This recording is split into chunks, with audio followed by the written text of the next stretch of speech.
And now I'm going to introduce Petya in just a few moments to you.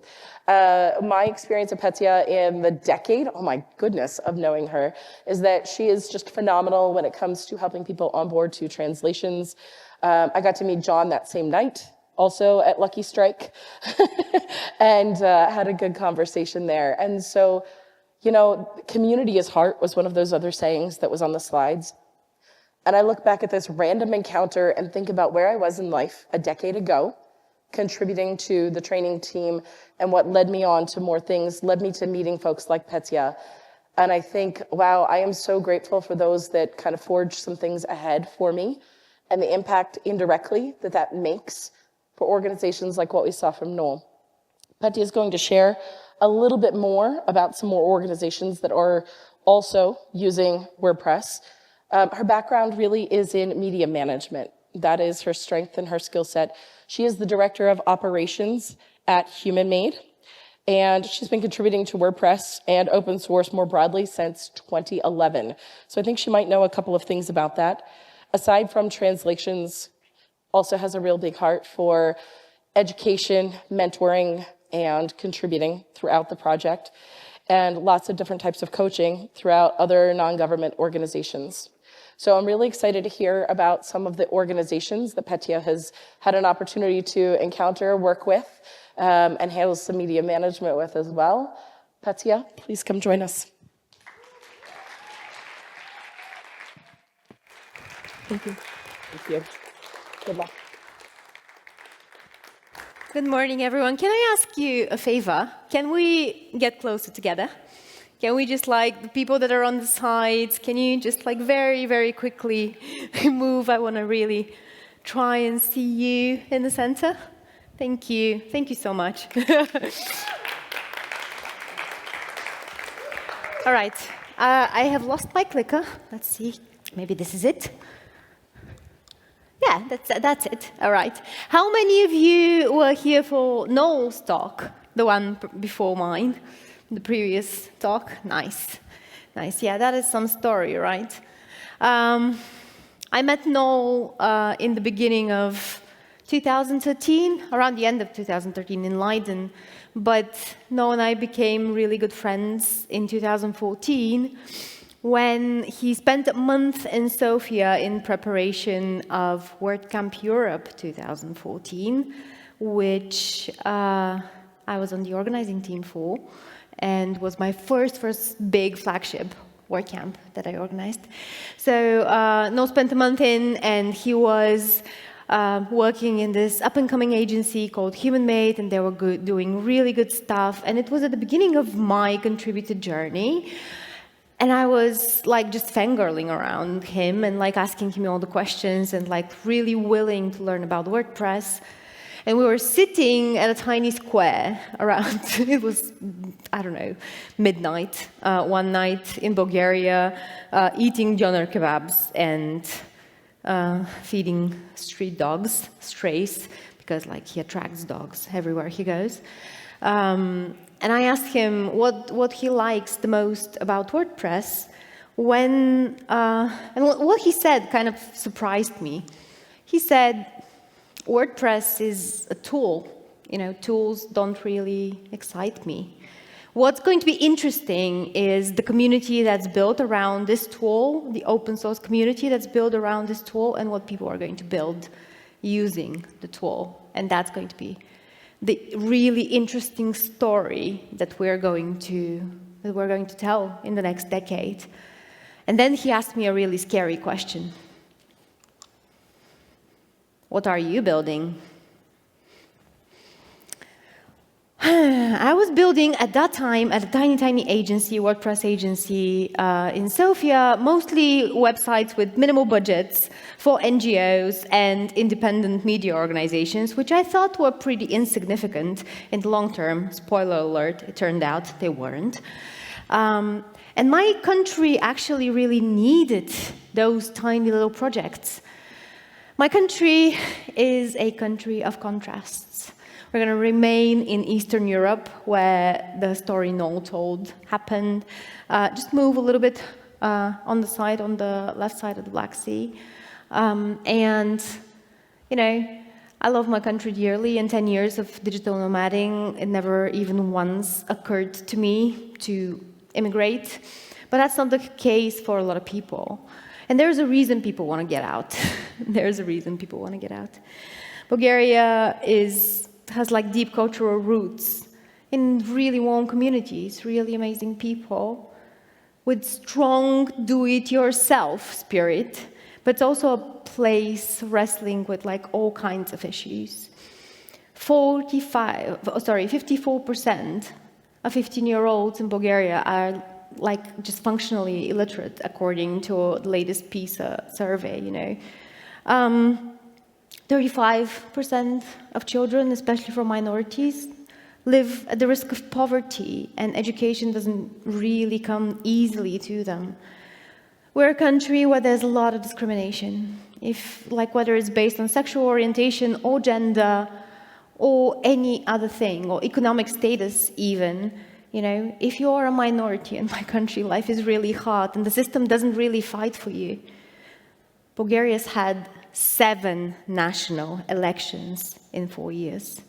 Talk about political instability.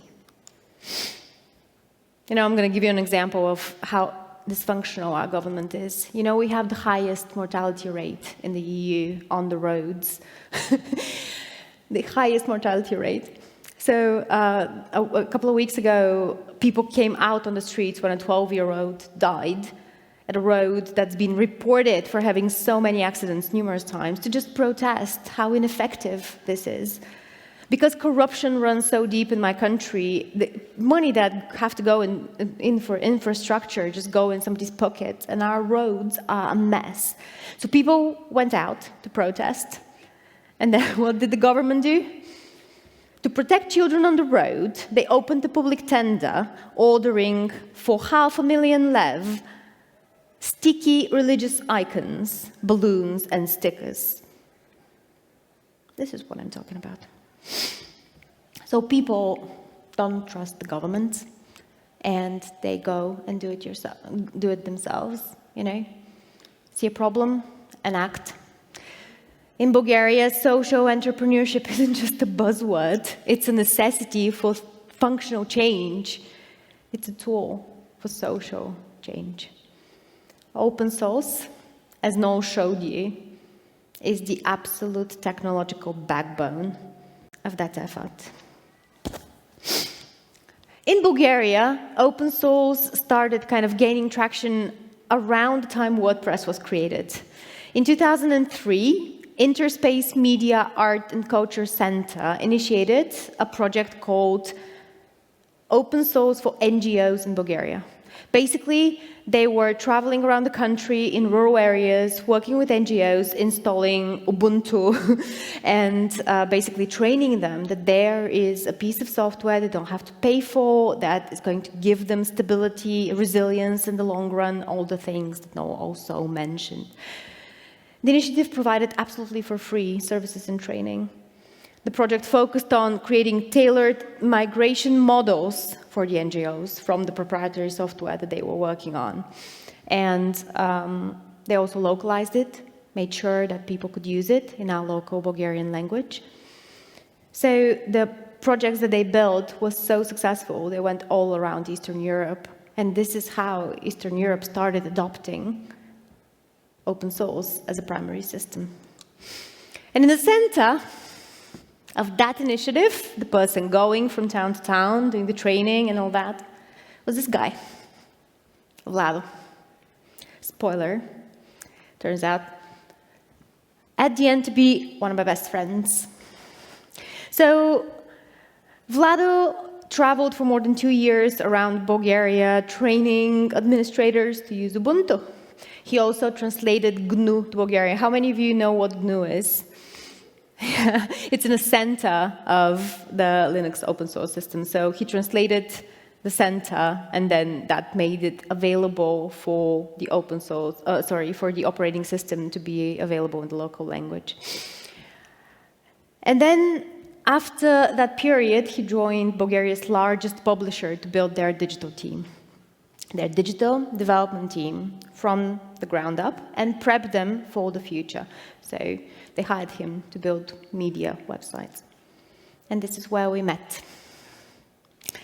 He hired me into Economedia's development team. I knew absolutely nothing about IT development, product management. And he hired me and trained me from the ground up to be a product manager in a way that was pretty peculiar. Vlado is an absolutely enigmatic leader. He's one of those people that draws you in and kind of, you naturally get attached to, listen to, and kind of, eat his words. And, he was a person that could engage, that he was engaging us in a way that I've never really seen before. We all gravitated around him, listened to him, and all that. So he was one of those kind of authentic leaders, spicy sense of humor, like nurturing you at the same time as kind of criticizing you and giving you feedback, a little bit of mocking here and there, but like always for a good cause, And you built loyalty not only towards him, but towards the things that he was, teaching, preaching, causes that he was roped into. And oh my God, I learned about open source from him. And this guy was preaching about humans' right to software like it was humans' right to coffee. Sorry, a basic human right. So, and while we were actually building a completely proprietary CMS for Economedia, he somehow still brought us all up into an open source culture. Our professional paths went their separate ways. In 2011, he went on to be like a big CTO in the biggest data company that we have in Bulgaria. And I founded a little WordPress agency with a couple of friends. One of the first projects that we built was marginalia.bg. It was a website, like an indie web media website, and it's a love child of a couple of indie journalists in Bulgaria reporting on the issues of minority groups. Bulgaria is a country, we remember from before, where being a minority is really hard. And these guys focused on exactly that. So they've been doing human rights journalism for 10 years when we built that WordPress website. It was a no-brainer, of course, it was going to be WordPress. But the Bulgarian translation wasn't complete, and we needed this project to be in Bulgarian. So I went on a mission to find out and translate WordPress to Bulgarian. Turned out it already had a pretty great translation, but it was incomplete. It was about 70% when I picked it up. And that's how I started contributing to WordPress. I had no idea how to translate software. What do you do? But I knew a guy. He had translated GNU to Bulgarian. He had very strong opinions about how software should sound in a local language. So I called him. We shaped a little tiny group and created the first Bulgarian translation style guide, which translators to Bulgarian for WordPress still use to this day. It was the first thing that we did after our professional ways went the separate ways. This project got me really hooked. So I looked up the global team. I jumped into the global community. Fast forward a few years. The year after, like a couple of years after, I started working for a tiny small agency called Human Made, which is completely distributed, and then all hell broke loose. I met Jenny Wong, Rob O'Rourke. We went on a road trip, went a WordCamp every week, contributing, speaking at conferences, meeting everybody. My life got so engulfed by WordPress that by the end of the second or third year of my contributing, Vlado had already given me a nickname. WordPress Petya. At a WordCamp, this might sound cute, but tell anyone you are WordPress anybody in like a global IT community. For serious developers, at that time, WordPress was a bit of a joke. And Vlado knew that, and I think he enjoyed mocking me for two reasons. First, he never took himself seriously, and he didn't really want me to, regardless of where I went. But second, he actually knew I was secretly very, very proud of being WordPress Petya, you know? And I really was. The more you get involved in this community, the more you hear case studies about what people use this platform for, of course you're going to wear that as a badge of honor. When you walk through the digital back alleys of Bulgarian civil society, WordPress is everywhere. WordPress is the foundation of visibility for grassroots movements and educational platform. It powers websites of youth programs, educational initiatives, animal shelters, charities, feminist collectives, human rights organizations, and local independent media.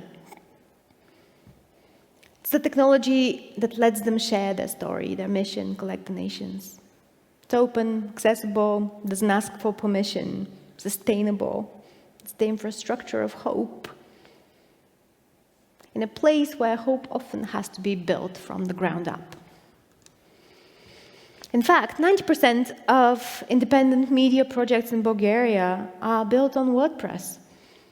Now, Bulgaria is in the last place when it comes to media literacy in the European Union. Our society is disinformed, confused, susceptible to fake news and disinformation. Our media is owned by people who are in parliament. We've been losing the fight for independent media for years, which doesn't mean we're not fighting. The Association of European Journalists in Bulgaria, whose website was built on WordPress 15 years ago, supports journalists in legal battles against pressures from the government.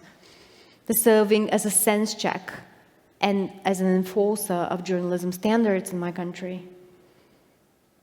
They built the first fact-checking platform in the country.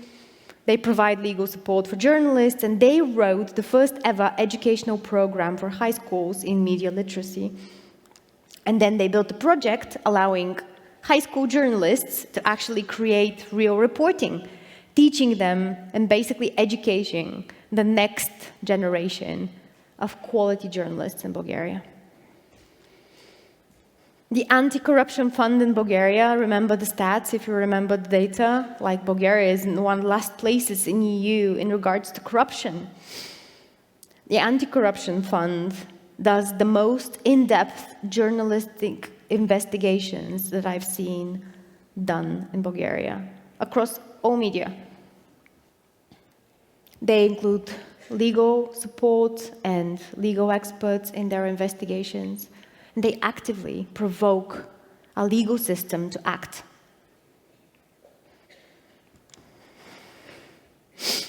35% of Bulgarian children live at the risk of poverty or social exclusion. That's the highest rate in the EU. Discrimination is real. It doesn't matter what it's based on. And there's little, very little, that the law does. Justice is slow or non-existent. I'm going to tell you about Bulgarian Fund for Women. This is the organization my sister works for. She actually migrated back from Denmark, where she studied to work for them. So in rural Bulgaria, women, especially Roma women or women in the minorities, face really big barriers of economic dependence. Many lack access to childcare or education or opportunity to build something of their own. So the Bulgarian Fund for Women, since 2004, has been winning big money. They are re-granters. And then they do seed funding. They funded more than 700 projects, most of them led by women across the country. This is one of them. 28% of women in Bulgaria report domestic violence. More than half of all domestic abuse cases don't even get reported. Victims are isolated, unsupported, unsure where to turn. So the Improve project built a platform and then a community to support women in distress, to provide legal support, to provide peer support. The Women Survivors Network has become a peer-led force where survivors support one another. Nearly half of Bulgarian students lack literacy and numeracy skills. Schools are under-resourced, teachers are tired and underpaid, been doing the same thing for years. School curriculums are outdated, children are disengaged. If you're born poor in Bulgaria, your chances of breaking the cycle through education is painfully low. So Teach for Bulgaria, for the last 15 years, has been trying desperately to change that. Since 2010, they've trained over 400 new teachers who are professionals in industry, in different industries. Some of these people came back, like my sister came back from Denmark, some of these people came back from wherever they were studying or working to Bulgaria to go to a rural village and become a teacher. They were already an expert in a thing, and Teach for Bulgarian trained them to be a teacher. And they've reached more than 20,000 children from the furthest rural areas in Bulgaria doing this program. They really did succeed. In 2025, they published their map of development and showed how they've actually gone across the country. And they built a platform suggesting modern educational methods to any teacher in the country, which is on a freemium business model, and has a subscription that allows you as a teacher to just bring in new kind of fresh tools into the classroom and engage students better. And this is Teenovator, a program that wants to tackle the issue that Bulgarian education doesn't really give practical skills to high school children and doesn't really teach them to work as a team. It's very individual education in my country. Teenovator puts together mentors, successful entrepreneurs, or professionals from different industries, and they bring them together with 14, 15 high school students to teach them entrepreneurship skills. And since it's launched, it's empowered over 3,000 students and built a network of 300 mentors in Bulgaria. Wait, this is my club. These are my teens, because I did join Teenovator as a mentor 2 years ago. And we built so many cool things. We built 7 startups together. We built a support platform for teenage mental health. We built a digital education platform for financial literacy. We built a marketplace for handcrafted school tools for 7 to 10-year-olds. We also built a startup tackling media literacy. Don't have time to tell you about that, but we can talk about it later. 80% of the ideas that they pitched was social projects. 100%, of course, were built on WordPress. And this is where Vlado and I came full circle. Since we went our separate ways professionally, I built a career, he built an empire. He was working 2 jobs, a CTO of a 1,000-people company, founded an AI startup, started a podcast empire, covering all sorts of topics that our social circle was close to, raised a child. And still volunteered all the time. He came and took photos at events and all that sort of stuff. And still, when I asked him to be my co-mentor, my co-mentor at Teenovator, he just said yes. It was a no-brainer. So we started doing sessions together, and mentoring with my mentor was like such a privilege. We brought our shared 20 years of experience in the field, 16, 17-year-olds, and Vlad's ability to engage, which maybe I've picked up a little bit of. We're building a community together. It was so good. We're constantly talking about the future of education. We're recording podcasts together, and we're talking about what are we going to build next. But a couple of months after this picture was taken, he was diagnosed with stage 4 brain cancer. And less than a year later, he was gone. And the question became, what have we built?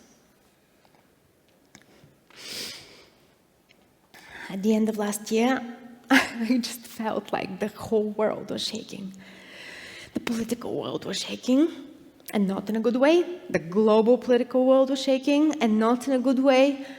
My safe haven, the WordPress world, was bloody shaking, and not in a good way.